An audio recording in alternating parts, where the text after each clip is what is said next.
And we're back with more Ace Attorney Investigation 2. We are continuing on with the last part of Case 5 now, and I'm pretty sure we're almost close to the end, and we're figuring out why Simon kinda, well, killed Knightley in a sense. Indirectly. Wasn't Knightley your only friend? Don't be ridiculous!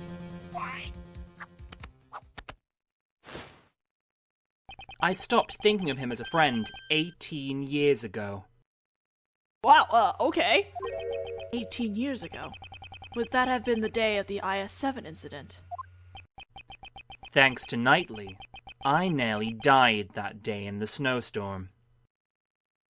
While I was on my way to the contest venue where my father was waiting, Knightley suddenly appeared.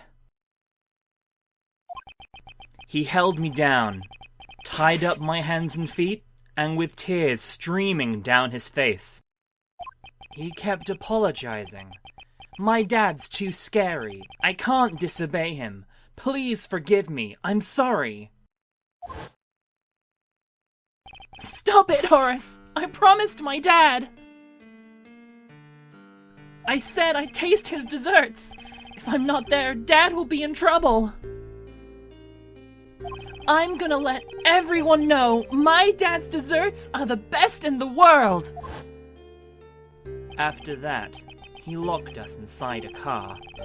It was so cold, I could see my own breath. Before we knew it, the doors had frozen shut, and not even he could get them open. And then, I lost my father!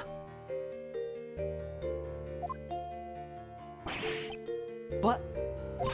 Your father? Horace Knightley was the son of the murderer who killed my father. I think something got mixed around here. What could this mean? His confession runs contrary to the information we have.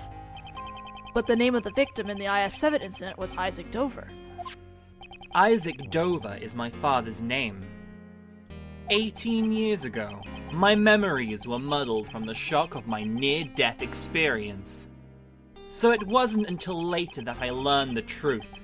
On that day, my father was murdered. That still doesn't make any sense. Knightley has the ring. The culprit of the IS-7 incident was a confectioner by the name of Dane Gustavia. So that was the name of Knightley's father. That lowlife, scum of the earth, killed my father. Just the thought of him makes me sick. So you knew who the culprit was all along? Of course not. Had I known, I would have tipped off the police a long time ago. All I knew was that Knightley's father was trying to set up my own father. That's why I immediately knew that the one who died that day was my dad. Knightley had a hand in my father's murder, that traitor. He was the son of a killer! It's only natural that he ended up dead! It would appear that you are a victim of a very serious misunderstanding. Misunderstanding? Just what are you talking about? Isaac Dover. At the time, he was actively working as a sculptor in France, under the name Pirouette. Is that right? Well, I'm sorry to say, I don't remember that at all. It's only natural you don't remember. After all, he's not your real father. Huh? What? Is that supposed to be a joke? I am not amused. You won't be able to laugh at all once I reveal the truth to you. This piece of evidence proves that you are not Isaac Dover's son. Let's look at Knightley's mementos. What's that? Isn't that Knightley's chessboard and his ring? I want you to take a good look at this ring's design. There are 2 letters inscribed in it. That is the seal Pirouette used as his signature. 18 years ago, it was found lying near the body of Isaac Dover. What? Why would Knightley have my father's memento with him? The police had found Isaac Dover's son and gave it to him. Isaac Dover's real son is Horace Knightley. What? But that means I'm... In other words, you are Dane Gustavia's son. That's a lie! After all, my father is... My memories are...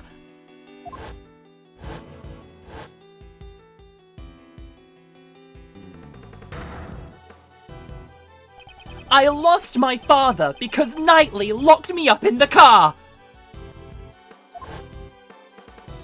That's why I thought it would be fitting if he were killed as well! Oh, Simon. Really? I'll be able to see a circus show? Even in prison? I enjoy playing chess with you, but I'm looking forward to your performance as well. Yes, please look forward to it. Alright, you better drop by again. I'll be thinking about my next move.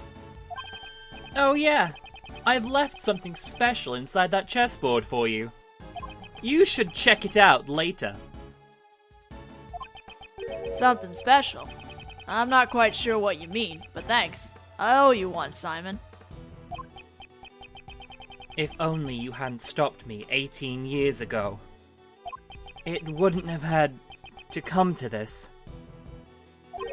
Huh? Did you say something? Nope, not a word.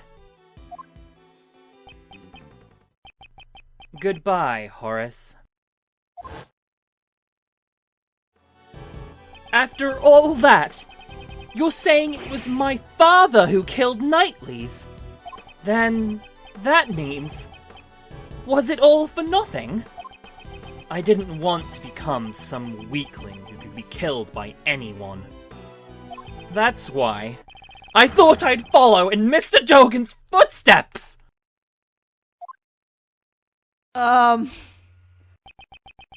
This finally proves it. Simon Keyes, you are Dogan's correspondence chess partner. And the mastermind behind this case.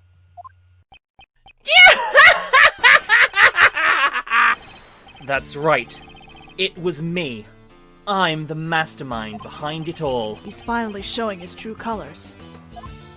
As you all know, I witnessed the incident 12 years ago. President Huang's assassination. So the child who drew that picture was Simon Keyes.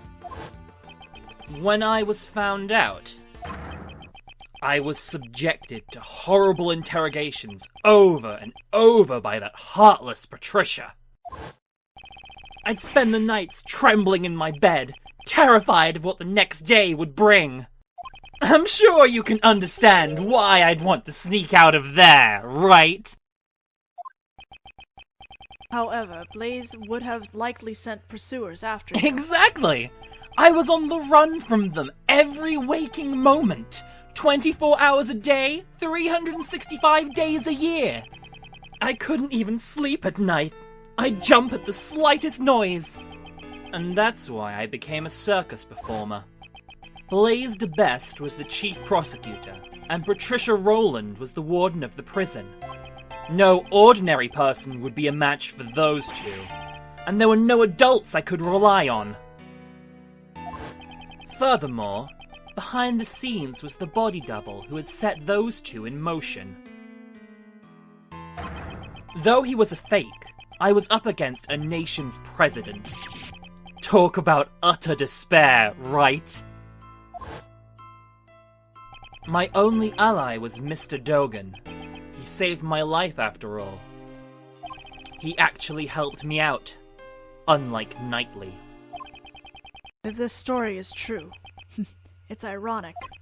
Dogan, the fiendish assassin, was idolized by a child he saved. If I followed in his footsteps, I'd no longer have to worry about being eaten alive. That's right! Now it's my turn! My turn to devour those who would feed upon me! And I suppose you never thought to seek help from the police. I think he needs help in other areas too. No way, no way! As long as Blaze was around, any evidence would be destroyed by him. Actually, didn't something like that almost happen today during Patricia's trial? I knew from the very beginning that things would turn out like this. The evidence from Patricia Rowland's trial.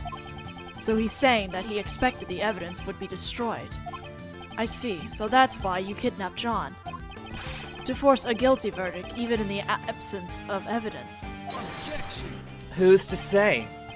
But, in order to expose the crimes of 12 years ago, there was no other choice. That's according to you. However, Blaze also attempted to kidnap John in order to manipulate the trial in his favor.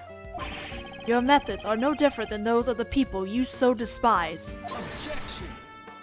That's only if I were actually the kidnapper. But I would never do anything so evil! No way, no way, no way! I just simply couldn't! Besides, Mr. Edgeworth, I'm actually quite thankful to the real criminals for giving me the opportunity to extract such sweet revenge.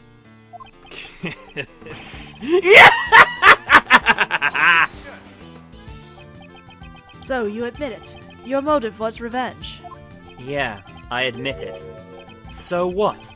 Sure, I held a grudge against those creeps. But it's not like I'm the one who actually killed them, you know? Kinda true. He was kinda indirect. Truth be told, all I did was send some letters. I let Jill in on Blaze's secrets, and I let Blaze in on Jill's secrets. And then, the two simply ended up trying to kill each other. That's really dirty. Do you mean to say the murder was nothing more than a result of that? Yep, just like the case at Gourd Lake. It's way easier than trying to control wild animals. All I did was come up with the fake assassination plan for Knightley. So that was also a part of his plan. If that's the case, then Rook's murder was also your... Whoa! Don't try to pin that on me. Knightley killed him all on his own. Well, it ended up creating the perfect opportunity for me. It's funny how things work out. How can you say such a thing? It was the same for Patricia Rowland. I made it look like there was connection between Knightley and Dogan by using the correspondence chess match and the chisel in the chessboard. What? You mean to say that you were the one who prepared that chisel? That's right! I thought it would bring Dogan to mind. Quite a thoughtful little gift, wouldn't you agree? And that was all it took to get Patricia to murder Knightley! Oh, the feeling that everyone around you is an enemy. I know it all too well. The tiniest spark can set off an explosion of fear, resulting in horrific mutual destruction. Hey Tysa, am I voicing for a Phoenix Wright game or am I voicing for a fucking Danganronpa game? Because holy fuck. And you were my final pawn, Mr. Edgeworth. A pawn? Me? When you solved their cases, you brought both Blaze and Patricia to their ruin. And the weapon that delivered the coup de grace was your own logic! I didn't solve those cases for your sake. Oh, I know. You never really cared about saving me. You just wanted to pretend to be a defense attorney. Ooh, didn't that's you? kind of low, bro. What did you... All I had to do was go, no way, no way, no way, and act all scared. And you totally believed me. You were giving it your all, trying to save me. So even your arrest was just a ploy to make me use my logic. To be fair, getting arrested wasn't part of the plan. When people began to suspect that the chisel I sent was the murder weapon, honestly, I broke out in a cold sweat. I thought for sure it would be curtains for me. But then, a turnabout of miraculous proportions! the genius prosecutor himself had come to my rescue! Well, doesn't it feel nice to be thanked by me, the one that you saved? You should be grateful! I gave you this chance to play the ace attorney! You're wrong! He wasn't pretending to be a defense attorney! Mr. Edgeworth is always serious about saving people! Even the times when he saved me in the past. Hey, Is that so? Are you sure he's not just trying to emulate his own father? The one he admires so much? Absolutely not! That's not true at all! now, Kay. The person he's talking about now isn't Miles, but rather Simon himself. Clearly, he is not able to trust others. The desire to save someone other than himself is something he cannot even comprehend. Say what you want, but make sure you think about it long and hard. Sure, all my targets' revenge got what they deserved in the end. However, It's suddenly another testimony. Okay. think about it. Can any one of my actions really be considered a crime? I instigated murder. There's not a single word about that in the letter, is there? If I had said the word kill even once, I guess it could be considered instigation. Well, maybe I did say it. But there's no way for you to See, when you prove say it. things like that, there's probably a way to prove it. What are you saying? You kidnapped me! I'm sorry, but that hasn't been proven yet, has it? The only thing I admitted to was sending the letters. That's... Besides, those letters contained no threats or coercions.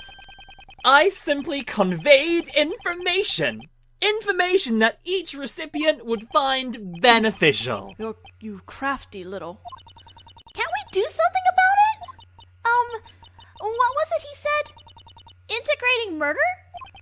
Instigating murder is when a person directs someone else to commit murder. The person who directed the murder can be charged as if he committed the crime himself. So we just have to find proof that he directed those murders. You make it sound so easy. To be honest, it kinda pisses me off a little. You're all trying to frame an innocent person for murder. Don't you understand? I'm not obligated to waste any more time on this pointless discussion. The police are waiting for you outside of the tent. You have nowhere to run. Really now? You think I wouldn't have an escape route prepared?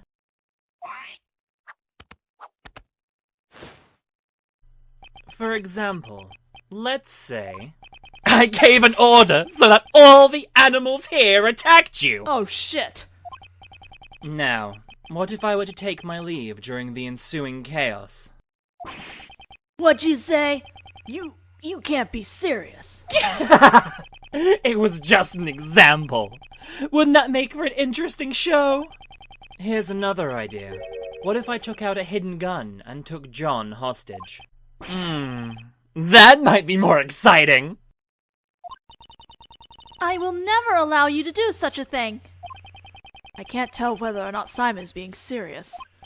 However, when it comes to him, we should consider anything a possibility. If you continue to bore me with your drivel, I'll end the show right here.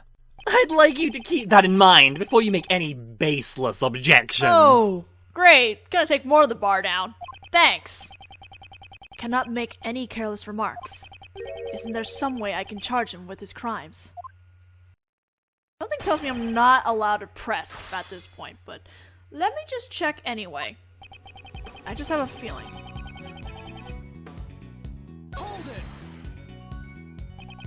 You incited others to commit murder, and they did so. If proof of that was established, you would be charged as if you yourself committed the murders. I know I heard it just a while ago, but what's the technical term again? It's instigating murder, Kay. Blaze, Patricia Rowland, and Knightley.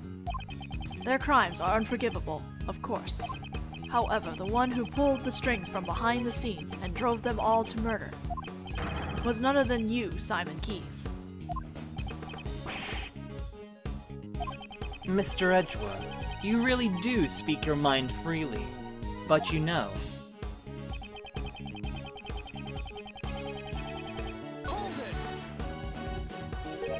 There's not a single word. oh, does that surprise you? You'd reach the same conclusion if you examined it.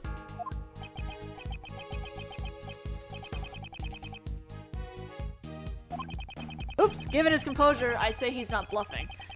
Does this mean that every single word in his letter had been carefully calculated? Well, I guess you could say this is like teaching a monkey to climb a tree. Unless you can somehow prove that I caused those murders, you've got nothing on me. Ergo, you can't accuse me of instigating murder. What a shame, Mr. Edgeworth.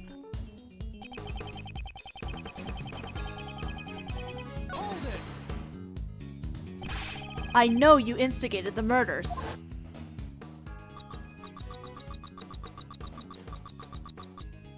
Perhaps I should let you in on this, Mr. Edgeworth. Actually, I was the one who ordered Blaze the Best to kill Jill Crane. What? You told me yourself.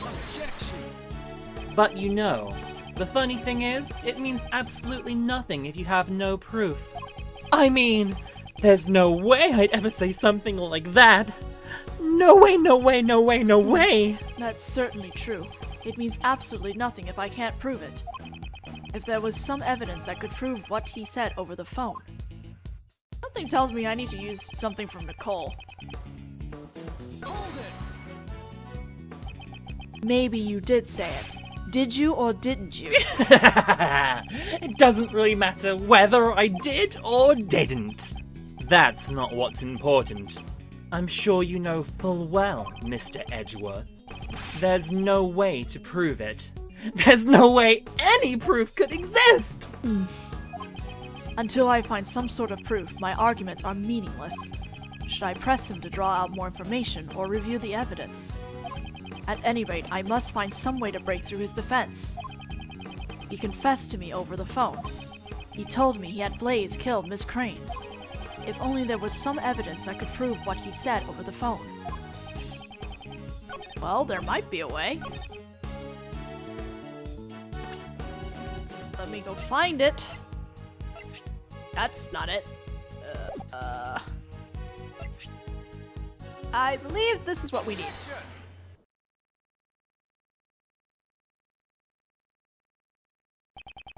It is my firm conviction that you instigated the murders. After all, you told me so yourself. Perhaps I should let you in on this, Mr. Edgeworth.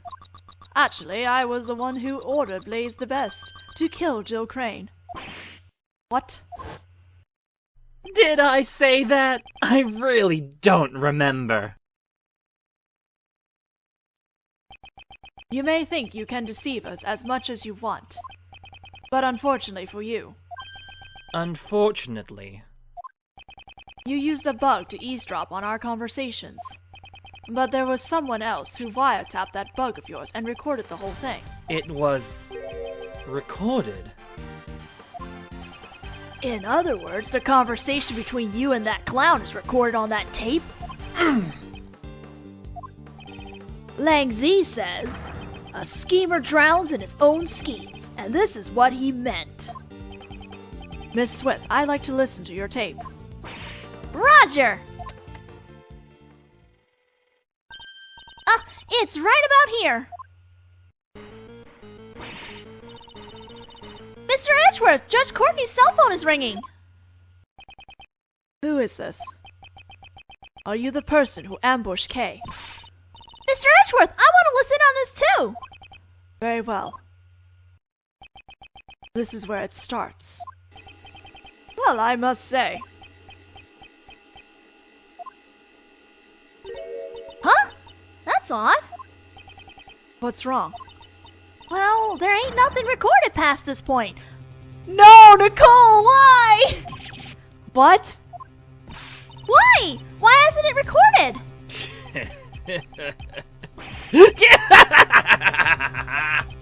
Too bad, so sad. Did you really think I'd leave behind any incriminating evidence? The bug I planted has a special feature. It can be turned on and off with a remote control. What? That sort of thing exists? Certainly, remote-controlled listening devices do exist. However, Are you saying you switched off the device so that your own voice would not be recorded? Precisely! you sneaky little bastard! Impossible. You couldn't have done that unless you knew you were being recorded. Isn't it obvious I knew? I guess you just don't get it. You could call it a hunch. I had a feeling I was being wiretapped. Miss Swift, was it? I figured things out because you knew about the kidnapping. Don't tell me. You were listening in on that conversation. That's right! Though, come to think of it, I'm surprised you didn't realize it until now. Some genius prosecutor you turned out to be, Mr. Edgeworth. Oh my, and what was the end result of all this? Since you don't have any proof of the instigation charges, it's game over. Mr. Prosecutor, was my recording no help to you at all? Ain't there anything at all in my recording? Miss Swift. Hey, Yes? the bug was planted in your badge, right? Do you have any ideas? How do you expect me to come up with an answer right off the top of my head? You were the only one who came into contact with the culprit. Suddenly, Francesca, hi! How unsightly. You're all fussing over useless evidence. Let's move on to the next topic. Next. What's this? He seems a bit eager to change the topic of conversation. You were the only one who came into contact with the culprit. Only Kay came into contact with Simon. If any sound was recorded at the time she was with the culprit. Miss Swift, how long have you been recording? Since 2 nights ago, I reckon. Since 2 nights ago. In that case, when could a conversation with Simon possibly have been recorded? 2 nights ago. 2 nights ago, Simon brought Kay to the roof. If we listen to the recording from that time frame, Miss Swift, please let us listen to the recording from 2 nights ago. Huh? Okie dokie.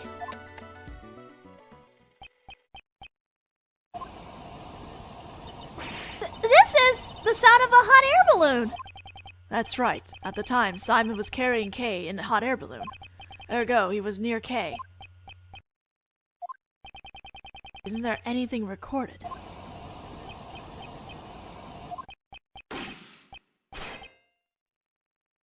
A gunshot? That was... A gunshot!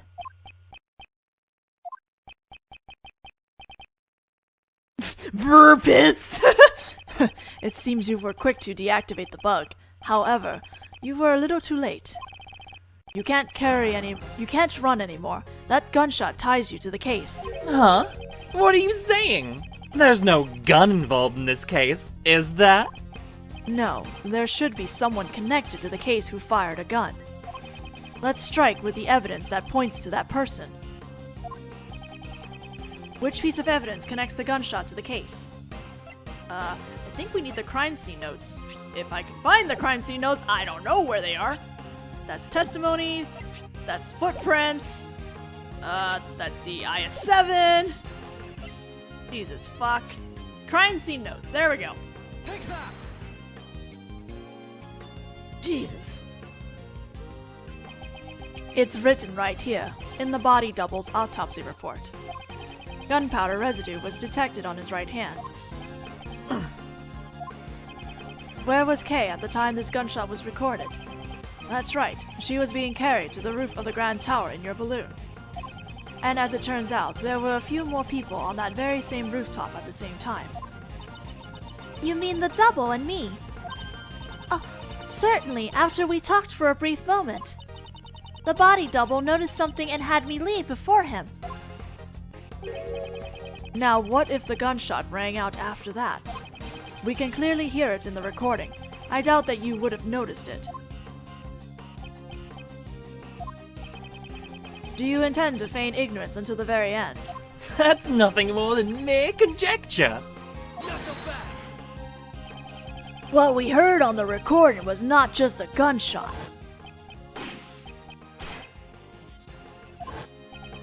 You listen closely, you can hear the bullet hitting something.